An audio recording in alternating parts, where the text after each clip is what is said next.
인절을 여러분들이 읽었습니다. 우리 양 옆에 분께 사랑합니다 이렇게 고백하시겠습니다. 주님의 이름으로 사랑합니다. 반갑습니다. 우리가 레위기 13장을 읽었는데요. 이 13장은 가장 레위기서에서도 가장 긴 절 중에 하나입니다.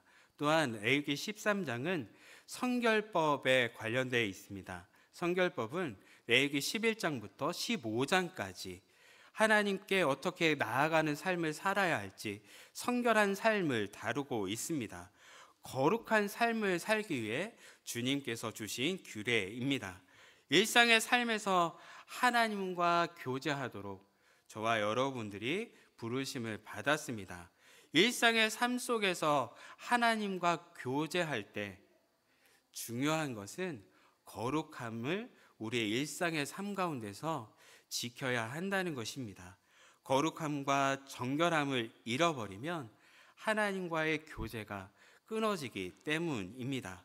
그래서 거룩하게 살기 위해 우리는 어떻게 하였습니까? 11장은 먹는 문제를 다루었고 12장은 출산의 문제를 다루었습니다.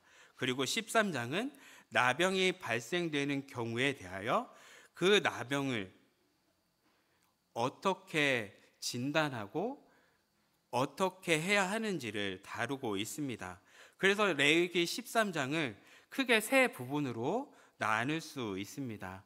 1절에서 44절까지는 사람의 피부에 나병이 발생한 경우를 기록하고 있고 45절, 46절은 이렇게 나병이라 판단받은 사람들이 어떻게 해야 하는지를 레위기 47절부터 59절까지는 옷에 나병, 색점이나 곰팡이가 발생되면 그것을 제사장에게 가져가고 제사장은 그것을 신중하게 진단하여 악상 나병이면 그 옷을 불사르고 그렇지 않으면 여러 번 빠는 과정을 통해 정함을 받을 수 있도록 기록하고 있습니다.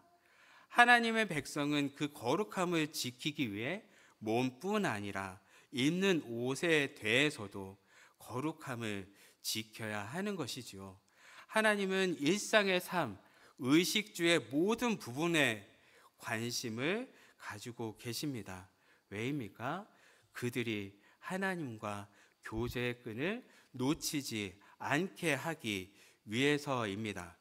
이렇듯 이스라엘의 관심은 하나님이 말씀하신 그 거룩함을 지키기 위해 공동체 안에서 서로에게 관심을 갖게 합니다.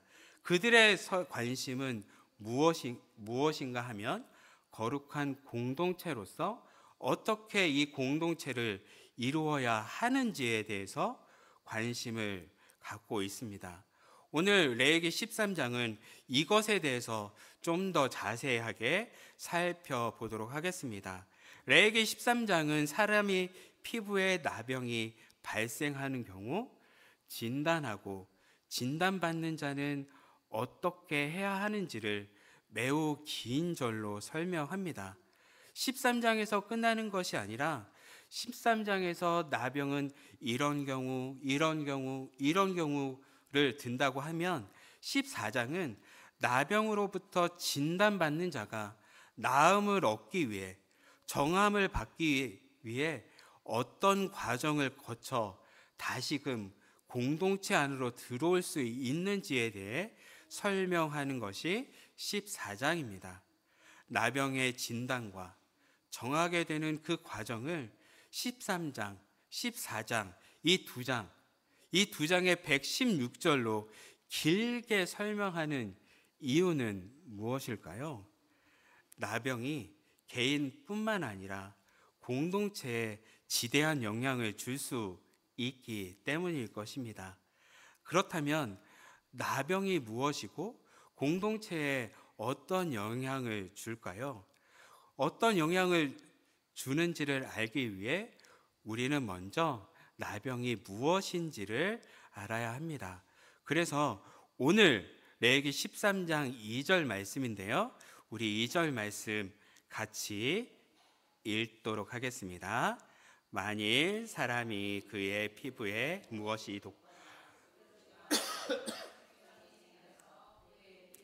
나병 같은 것이 생기거든 그를 곧 제사장 아론에게나 그의 아들 중 한 제사장에게로 데려갈 것이요.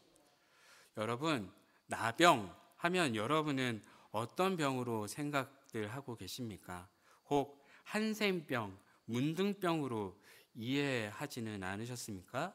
그런데 이 13장을 차근차근 읽다 보면 나병을 한센병으로 이해하기 힘든 부분들이 있습니다. 한센병은 사람에게 생기는 병입니다. 그 병은 고통을 잊게 하여서 신체가 떨어져 나가도 그것을 알 수 없게 되는 병입니다.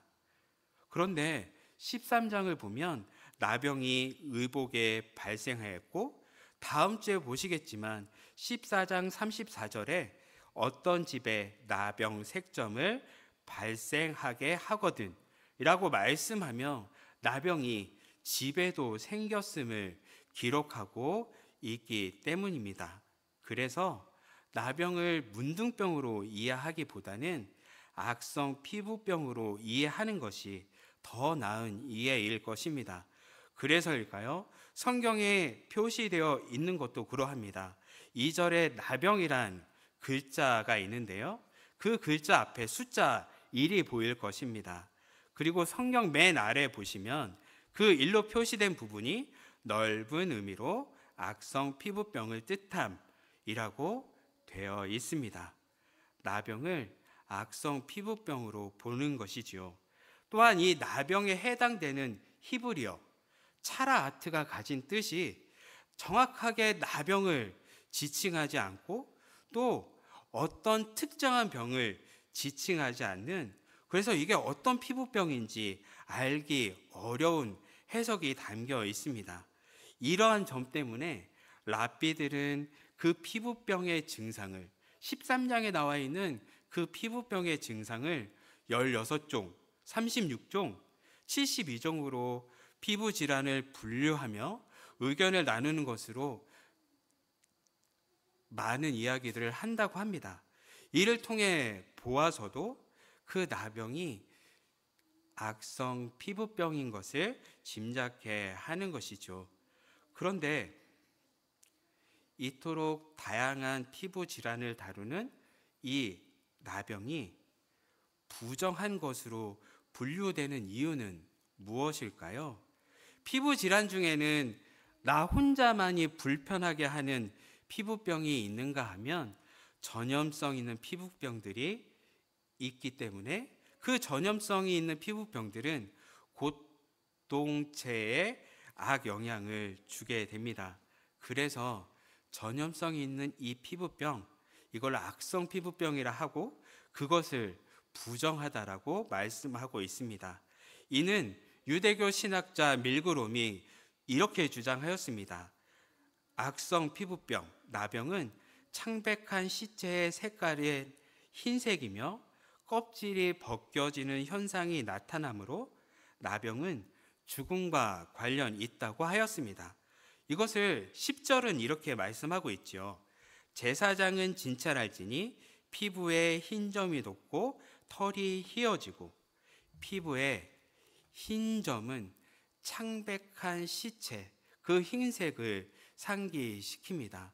또한 이어지는 거기 생살이 생겼으면, 이 생살이 생겼으면 하는 이 부분은 피부가 벗겨지고 출혈이 있고 피부에 궤양들이 생겨 골마 터지는 증상을 가리킵니다. 결국 악성 피부병은 밀그림의 말처럼 그 피부병에 걸린 자를 보는 것이 흉측하기도 하고 마치 시체를 보는 듯하여 죽음을 연상시킵니다.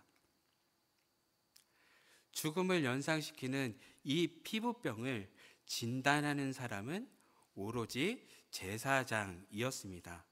피부병을 진단하고 정하고 부정하다를 판단하는 것은 오로지 제사장의 몫이었습니다. 제사장은 피부병의 증상만으로 확진을 내리지 않고 매우 자세히 관찰했음을 우리는 13장을 보며 알 수 있습니다. 그 제사장이 매우 자세하게 관찰한 이유는 이 피부병이 혹여 공동체에 영향을 줄 수 있기 때문입니다. 왜냐하면 이 피부병은 부정하기 때문에, 부정함은 하나님을 예배하는, 하나님과 함께하는 이 공동체에 부정함이 침범해서는 안 되기 때문입니다.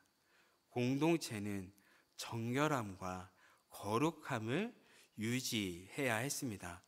정결함과 거룩함을 유지하기 위해 먹어도 되는 음식, 먹어서는 안 되는 음식, 아이를 낳고 정결하는 규례를 지키는 것, 또 몸에서부터 입는 것, 집 안에 거하는 것, 이 모두가 정결함을 유지해야 했습니다. 일상의 삶과 정결함, 거룩은 뗄래야 뗄 수 없는 것입니다. 이스라엘은 더군다나 정결과 거룩함의 공동체이기 때문에 정함과 부정함은 중요했으며, 부정하게 될 경우 45절 46절은 그 부정한 자는 진 밖으로 나가야 했습니다. 제사장은 그래서 철저하게 그 부정함이 공동체 안에 들어오지 못하도록 노력한 것입니다. 그래서 제사장은 나병을 진찰할 때 매우 신중을 기했습니다. 피부병에 걸렸더라도 제사장이 음성이란 판정을 내리면 그는 자신의 거처에서 씻거나 오염된 가죽이나 옷 부분을 자르거나, 그것도 안 되면 불 사르는 것으로 끝났습니다. 하지만 그가 악성의 판정을 내리면 씻는 것과 불 사르는 것으로 끝나지 않고 그는 진 밖으로 추방되어야 했습니다. 신앙의 공동체에 있어서 진 밖으로 추방된다는 것은 쉬운 문제가 아닌 것이죠. 진 밖으로 추방된다는 것은 사람들과 가까이 할 수 없으며 예배가 삶인 그들에게 예배할 수 없도록 성소에 들어갈 수 없음을 말해주는 것이기 때문입니다. 진 밖으로 나간다는 것은 더 이상 예배하지 못합니다. 더 이상 사람들과 이웃들과 교제하지 못합니다. 즉, 부정하게 되었다는 것은 신앙의 단절을, 사람과의 단절을 뜻하는 것이지요.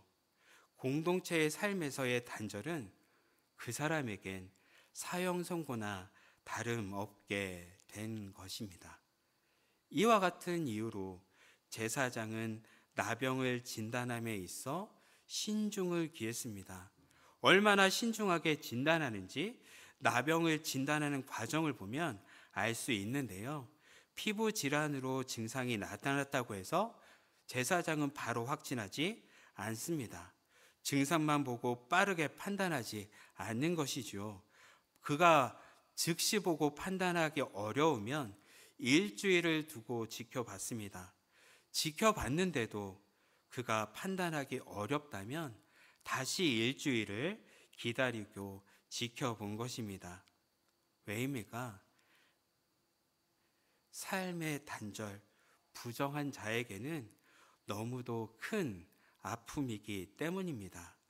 무엇보다 그가 세밀하게 관찰하고 기다리고 그것이 부정한지 정한지를 보는 또 다른 이유는 여러 가지 가능성, 회복되거나 나을 수 있는 것을 배제하지 않기 위해 신중하게 판단한 것입니다.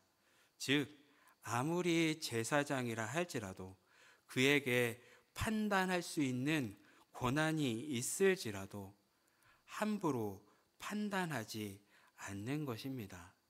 어느 누구도 사람을 함부로 판단할 수 없음을 우리는 이것을 통해 볼 수 있는 것이지요.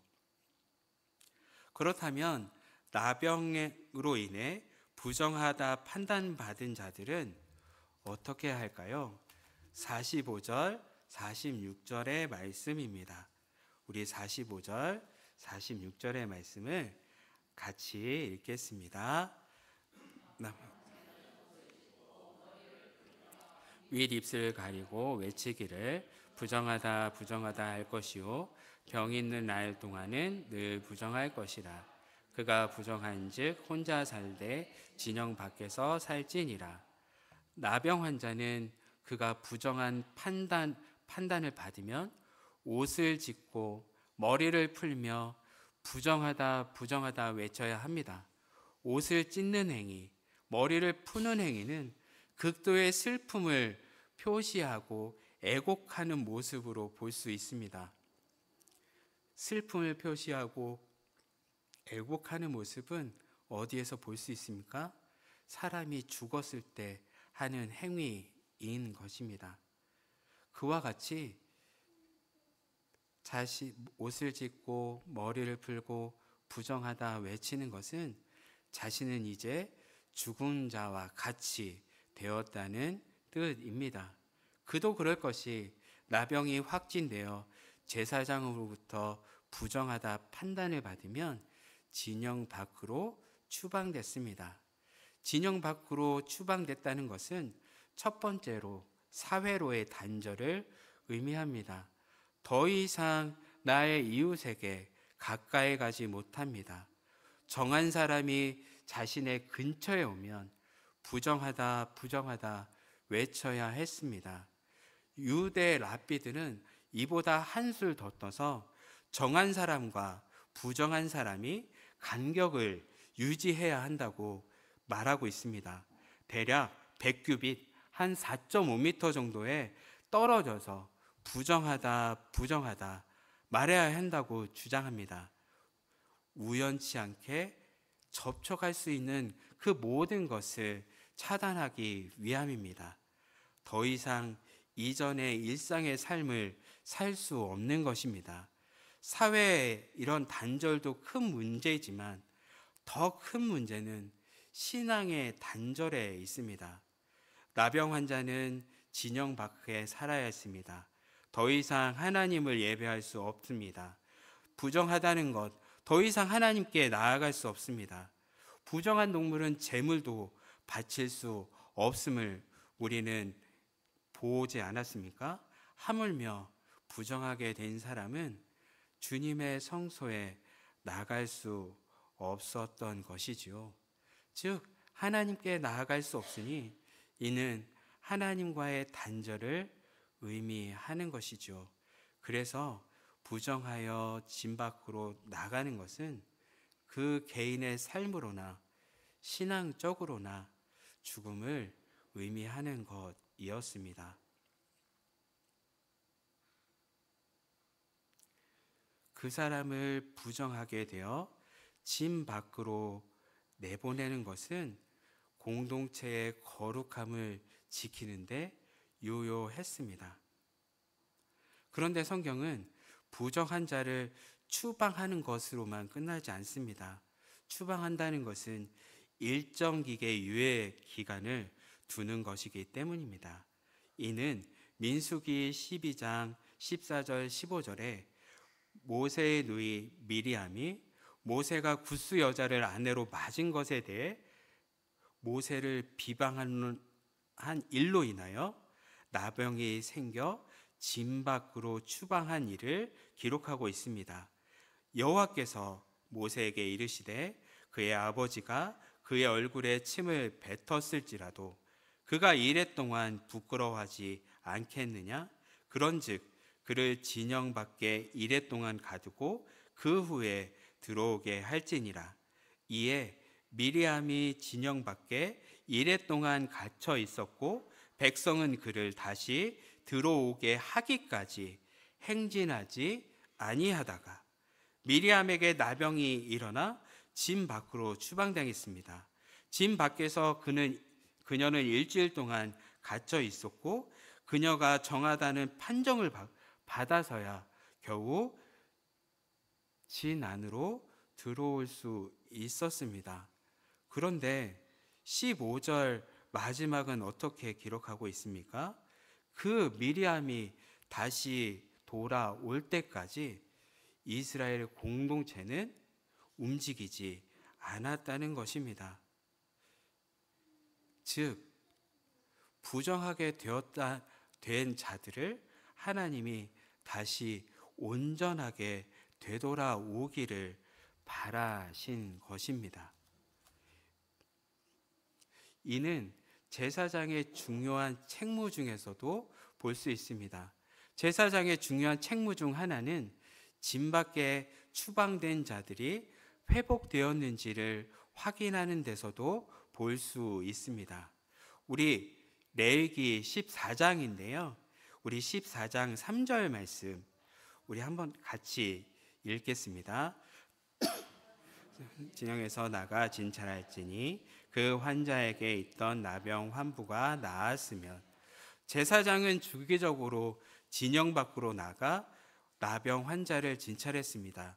진찰하여 병이 나았으면 진 안으로 들어올 수 있도록 하기 위하여 그는 주기적으로 진영 밖으로 나간 것이죠.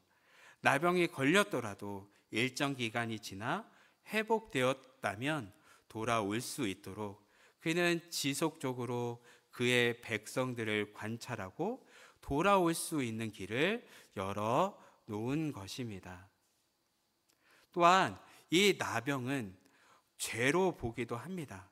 근데 죄는 나병이 갖는 특징과 매우 유사합니다. 죄로 인해 하나님과 단절되었다는 점, 죄는 전염성이 있다는 점이 그러합니다. 죄는 개인을 넘어 공동체에도 큰 영향을 끼칩니다. 죄로 인해 바로 서야 할 지금의 공동체가 바로 서지 못하는 것들을 우리는 잘 알고 있습니다. 또한 죄로 인해 하나님과 단절되었음을 의식하지 못하고 다른 한눈을 팔고 있는 우리들의 모습은 있지 않습니까? 그 결과 어떻습니까? 하나님께 나아가지 못합니다. 나는 나아가고 있다고 생각하지만 그것은 착각인 것이지요. 또 그 결과는 빛과 소금의 역할을 해야 할 우리들이, 교회가 그 역할을 온전히 감당하게 되지 못하는 데 있습니다. 이렇게 된 데에는 거룩에 힘쓰지 않아서일 것입니다. 우리가 죄 가운데 있는 것, 그 죄가 공동체에 퍼져 있게 되는 이유는 그 거룩함을 지키기 위한 노력이 없어서일 것입니다. 나병의 판단은 오로지 제사장의 몫이라 말씀드렸습니다. 그가 피부에 걸렸는지 아닌지를 살펴보고 판단하였습니다. 또한 이것은 공동체가 피부병에 걸렸는지 또 개인 스스로가 피부병에 걸렸는지를 관찰하고 판단합니다. 2절 말씀 우리 아까 읽었는데요. 우리 13장 2절 말씀 한 번 더 같이 읽도록 하겠습니다. 만일 사람이 그의 피부에 무엇이 돋거나 뾰루지가 나거나 색점이 생겨서 그의 피부에 나병 같은 것이 생기거든 그를 곧 제사장 아론에게나 그 아들 중 한 제사장에게로 데리고 갈 것이요. 만일 어떤 사람이 색점이 보이고 피부병이 생긴 것을 이웃이 발견하거든 그가 피부병인지 아닌지 판단하는 제사장과 아론의 아들들에게 그 사람을 데려가야 했습니다. 이웃이 피부병에 걸린 자를 보이게 되면 말입니다. 피부병이 발견되었다면 나는 숨기려 하지 않았을까요? 만약 부정하다는 진단을 받으면 공동체에서 쫓겨날 수 있는 상황이기 때문입니다. 그런데 2절 말씀을 보면 제사장에게로 데려가서 라는 부분을 원문으로 보면 제사장에게 누군가에 의해서 데려가는 것을 말합니다. 즉 병든 자를, 병이 의심되는 자를 이웃이 그를 데리고 제사장에게 갔다는 것입니다. 이 말씀을 볼 때 평소에 이웃이 서로 서로에게 관심을 갖지 않는다면 그가 피부병에 걸렸는지, 그것이 우리 공동체에 어떤 영향을 미쳤는지를 생각하지 않을 것입니다. 공동체가 그것에 관심을 두니 그를 데리고 제사장에게 데려간 것입니다. 그런데 제사장에게 데려갈 때 그 피부병이 정말 나병, 악성인지를 판단하는 것은 온전히 제사장에게 맡깁니다. 그리고 그들은 그 피부병에 걸린 자가 회복되어 다시금 자신의 공동체 안으로 들어올 것을 기대하였을 것입니다. 그를 사랑하기에 제사장에게 데려간 것이라 할 수 있습니다. 또한 이렇듯 공동체가 거룩함과 정결함을 지키기 위해 노력한 것처럼 개인도 거룩함을 지키기 위해 힘써야 했습니다. 레위기 13장 말씀에 보면 1번 피부에 병이 나는 것은 없는지, 생살이 생긴 피부에나 종기가 난 피부에, 불에된 피부, 머리와 수염, 대머리의 변화가 있지는 않은지를 자세히 살펴보았습니다. 개인이 살펴보고 이상이 있으면 직접 제사장에게 간 것이죠. 그것은 개인도 주의 깊게 자신을 관찰하고 혹 이게 나병인지 아닌지를 살펴본 것입니다. 왜입니까? 자신의 삶의 거룩함을 지키기 위해서입니다. 개인과 공동체 모두가 정결함과 거룩함을 지키기 위해 노력한 것입니다. 왜 거룩함을 지켜야 합니까? 하나님이 우리에게 거룩하라 명하셨기 때문입니다. 이 거룩함이 깨지면 사람과의 단절, 무엇보다 사랑하는 주님과의 단절을 가져오기 때문입니다.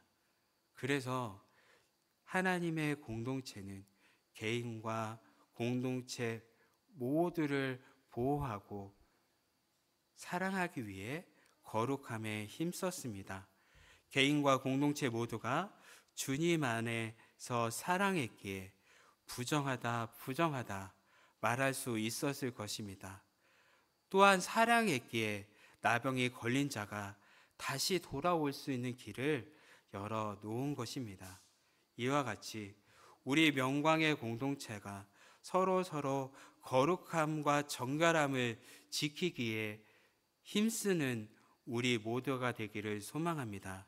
우리 공동체가 주를 바라봄으로 우리 개인이 거룩의 자리, 사랑의 자리에 나아가 우리를 부르신 그 주님의 말씀에 온전히 응답하여 우리의 삶 가운데 주님과의 깊은 교제가 늘 항상 있는 거룩한 삶의 공동체가 되기를 소망합니다.